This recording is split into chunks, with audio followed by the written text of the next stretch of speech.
বঙ্গবন্ধুর ছবি সম্মিলিত টাকা আবার বাজারে ছাড়ার নির্দেশ দিলেন প্রধানমন্ত্রী তারেক রহমান। অন্তর্বর্তীকালীন সরকারের ওপর সিলগালা করে রাখার অভিযোগ। আগামীকাল ৬,০০০ মেট্রিক টন ডিজেল নিয়ে চট্টগ্রাম বন্দরে পৌঁছাবে দুটি জাহাজ। শিক্ষা প্রতিষ্ঠানের অনলাইন ক্লাসের ব্যাপারে আজ মন্ত্রিসভার বৈঠকে সিদ্ধান্ত নেওয়া হবে। জ্বালানি সংকটের প্রেক্ষাপটে সরকার এই সিদ্ধান্ত নিতে যাচ্ছে। আমি যদি ইরানের সঙ্গে কঠোর না হতাম, তারা ইসরায়েলকে শেষ করে দিত, বলেছেন ডোনাল্ড ট্রাম্প। সংযুক্ত আরব আমিরাতের প্রেসিডেন্টের কাছে বিশেষ বার্তা পাঠিয়েছে প্রধানমন্ত্রী তারেক রহমান। ইসরায়েলি সেনাদের লক্ষ্য করে হিজবুল্লাহর রকেট ও ড্রোন হামলা।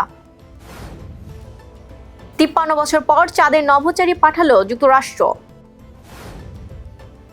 দ্বিতীয় সন্তানের মা হলেন বলিউড অভিনেত্রী সোনম কাপুর। কোহলির রেকর্ডে ভাগ বসালেন পাকিস্তানি ওপেনার সাহিব জাদা। বাংলাদেশ অনূর্ধ্ব ২০ ফাইনালে ওঠার দিনে ৩-২ গোলে হারল নারী ফুটবল দল।